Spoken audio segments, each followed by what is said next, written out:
Pastor Ed here with our weekly devotion for Wednesday, May the 20th, 2026. The passage or the reading is the one of them that we had this past Sunday, Philippians 2, 1 through 13.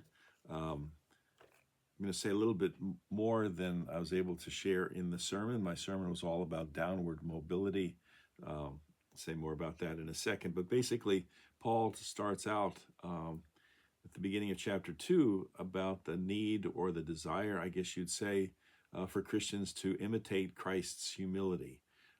He talks about, being partners and in terms of how we regard others, to not look to our own interests, but look to the interests of others. And then verses 5 through 11 they're typically described or known as the Christ hymn, that Jesus, though he exists in the form of God, did not count equality as something to be grasped. Again, emptied himself, took the form of a slave, human likeness, and humbled himself even to the point of death on a cross. And so then God highly exalted his name. But this idea of partnership is key. We actually saw that the week before. Paul is in prison when he's writing this, and prison in a Roman prison in those days was not anything like as bad as they can be in our own country. They basically didn't take care for you. They just threw you in. Often it was like a pit, and you relied on partners in a sense. You relied on others to provide food and so forth. So this idea in the early church of being partners with each other in the gospel is critical. It reminds me of a story I've used before, but a really good illustration about those huge redwood trees out in California, considered the largest, among the largest living things on earth, tallest trees in the world. Some of them are over 300 feet high and over 2,500 years old, which is, amazing. And you would think, and I certainly would have thought, that trees so large would have had to have like huge, tremendously deep root systems, hundreds of feet down into the ground. However, apparently the redwoods actually have a very shallow root system. And so the question is, well, how do they grow to get so big and are able to stand so long with such a shallow root system? It's because they're all intertwined. They are locked, in a sense, to each other, all the trees in a grove. So when storms come, winds blow, the redwoods stand not by themselves, but because they're anchored to each other.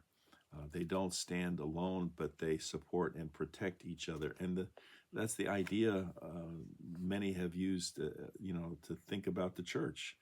We're not individuals. We're not doing this just by ourselves, for ourselves. We are part of a movement that is bigger and greater than ourselves. Well, after Paul talks about the partnership, he talks about, the humility of Christ and our desire, our need to imitate him. Then in verses 12 and 13, which were the final verses of the reading, again, Philippians 2, if you want to look at it again yourself, he writes, "Therefore, my beloved, just as you've always obeyed me, not only in my presence, but much more now in my absence," again, he's in prison, "work on your own salvation with fear and trembling, for it is God who's at work in you, enabling you both to will and to work for his good pleasure." It sounds a little strange, especially for Paul and for Lutherans in particular. We don't work out our own. I didn't think we worked out our own salvation. And as he says, work on your own salvation with fear and trembling. Timothy Adkins Jones, however, kind of sheds some light and kind of explains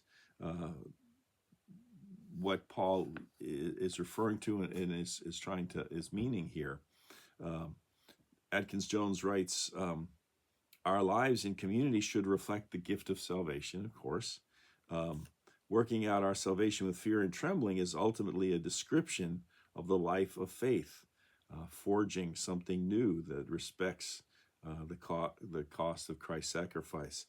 But it isn't. We aren't called to work for salvation, and this is critical. He points out we don't work for salvation.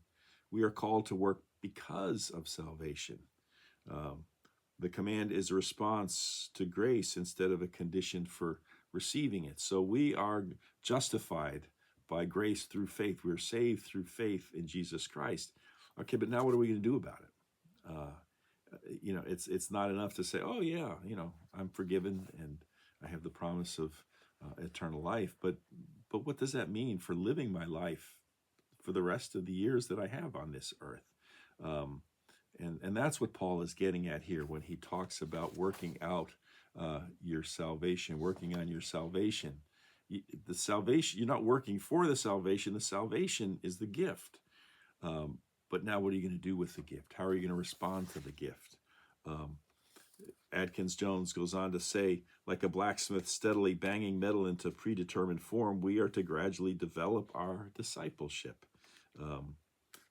It's kind of working it out, and it takes great effort, and it's something that is sustained, and it's a continued effort.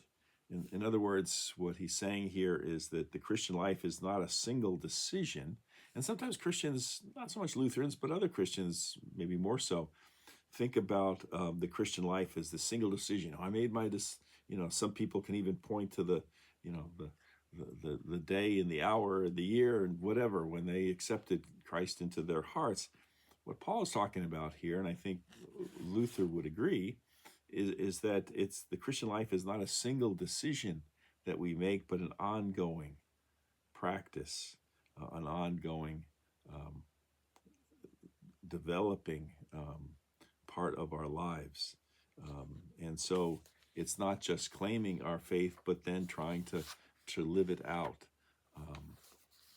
And so that's what the life of faith is about. Yes, there might be a time for some people, not for others. For those of us of more of the Lutheran persuasion, baptized as infants and so forth, there isn't necessarily a precise moment in time that we could say, oh, that's when, that's when, I knew I was a Christian, or that's when I knew that I had been saved. For us, for myself, just speaking for myself, it was a gradual process. Being baptized as an infant, being taken to church and going to Bible school and Sunday school and growing confirmation. Confirmation and First Communion actually took place simultaneously back in the Dark Ages when I went through it. But it's more of a thing that developed and unfolded, I guess you'd say, over the years that we grow into our faith. John Ortberg once said, spiritual growth doesn't mean a life of faith doing what I should do instead of what I want to do, but it means coming to want to do what I should do. And so it's coming to understand what it means to be a Christ follower. And that's what Paul's talking about here. Have this mind among yourselves to be like Christ. And then, that example, to imitate that humility, to imitate that desire to be concerned not only for ourselves, but for others as well, as Christ did. And when the Gospels were written, which I pointed out in my sermon, Gospels were written after Paul has written this. So this is a very early understanding that, that there's a recognition that Jesus came to this earth, and in that time on this earth, he lived for others. It wasn't about what he could claim for himself. That certainly was displayed in the wilderness when the devil tried to tempt him. But instead, he was always trying to care and love others. And that's the example for us to follow, that humble example. And that might mean that we don't live the American dream. My sermon theme was, the downward mobility that Christ represented. We think in terms of upward mobility, trying to get more and more and accumulate more and so forth. But a life of service may not involve that. A person who goes into church work, a person, who teaches school or serves in a myriad of other ways that aren't money makers. It always bothers me when I see articles on my news feed almost on a daily basis. The best careers. How to make more money, or you know, um, you don't have to go to college. You can, you know, do this. This is what you should do if you want to, make six figures or whatever the case may be. There's such a push and such a drive for that. We think that that's what life is all about. It's kind of it's an over emphasis, I guess you'd say, of the American dream. We always want to, do well. It's always been really until right around now that most generations were able to do better than their parents' generations and so forth. Um, but even so, wasn't just about ourselves, and now it seems as though it is. And one of the disturbing things that I saw when I was preparing for this past Sunday's sermon was a little article blurb. It was in Christianity Today, um, talking about church-related colleges and universities and so forth. And I'll just read the news blurb. It said, though college presidents are in the middle of graduation season, Philip Dearborn, the head of the Association for Biblical Higher Education, found 21 of them who were willing to make a last-minute trip to Washington, D.C. at the end of April. In dozens of meetings with lawmakers, they pleaded their case against the new Department of Education regulation. I had not heard of this, perhaps you haven't either. A new Department of Education regulation that they say could crater their programs. Again, these are biblical schools. These are schools that prepare pastors and church workers and so forth. The regulation would label a bachelor's or master's program a failure if its graduates don't earn more than their peers without the degree. And students in these quote-unquote failing programs would be ineligible for federal financial aid. It's not just about making a lot of money. And there are positions, and certainly an educated clergy, educated church workers is a good thing. It's something we should strive for, and people shouldn't be penalized for. They shouldn't be said, oh, well, you didn't earn as much as, your peers that went to law school or medical school or whatever the case may be.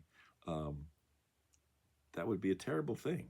And no wonder why they were able to go and talk to lawmakers. And I don't know what's happened to this. I hope it doesn't go into place. But it's not just about what we can manage to do for ourselves. I think that's what Paul is really getting here. And I want to close with a story that's always touched me. It's about a German artist named Albrecht Dürer, and one of his famous drawings, The Praying Hands. And I have it somewhere in the office here. I probably want to put it up on the wall. This Dürer his father was a goldsmith and apprenticed him in his early years to learn the family trade, but Dürer loved painting. He really wanted to be a painter. So his father finally gave in, agreed that he could go to Nuremberg to study art. And unfortunately, though, the father wasn't wealthy enough to support him, so he had to work as a laborer to support himself. And the trouble was that this left him little time to work on his art. Well, it seems that he had a friend by the name of Franz Nigstein, who was also a gifted artist and in the same boat as he was. So they decided that they would draw lots, and one of them, whoever won, would support the other while he finished his studies, and then he'd support the other out of his earnings as an artist. So, whoever won or lost, I guess you'd say. Well, they drew lots, and Albrecht won. So Albrecht was able to devote himself to his art studies, but he agreed then to support Franz after achieving success so that his friend could finish his studies. Some years later, Albrecht returned to find Franz so that he could keep his end of the bargain, man of his word. But when he got there, he discovered what a sacrifice his friend had made for him, because he had worked not just for himself, but for his friend. And he had worked hard at his labor, but his fingers had become twisted and stiff with arthritis. His long, slender fingers, sensitive hands, in effect, had been ruined for life, at least in terms of art. He can no longer manage the delicate brushstrokes so necessary for executing fine paintings. But in spite of the price that he had paid, Franz wasn't bitter. He was at least happy that his friend Albrecht had attained success. Well, one day, Albrecht saw his friend kneeling, his rough hands entwined in silent prayer, and Albrecht quickly sketched the hands, later using his sketch to create the drawing, The Praying Hands. You maybe have seen it, an older gentleman depicted in the painting. And he saw his friend's hands as a symbol of the sort of love that Jesus had shown us, a self-giving love that preferred the good of the loved one to its own rights, a self-emptying love that chose servanthood over equality with God and the glory of heaven. So that's what Jesus chose on our behalf, and that's the example that Paul is talking about in this passage. Have the same mind among yourselves as we see in Christ Jesus, to not think just about ourselves, but to serve others, to care for them, to help them, even if it means that some of our own dreams and so forth go unrealized. We have nevertheless followed the way of Christ in living lives that care and support others. Well, that's the devotion for this week. We'll be moving along to this Sunday to Pentecost. We'll have another passage, Philippians 4 through 7. Interesting passage. Rejoice in the Lord always. And how can we rejoice with all the stuff that's going on in the world? Well, if you're as curious about that as I am, invite you to come and be a part of our worship on Sunday, and I will hopefully see you then. Till then, take care. Have a great rest of your week. Bye-bye.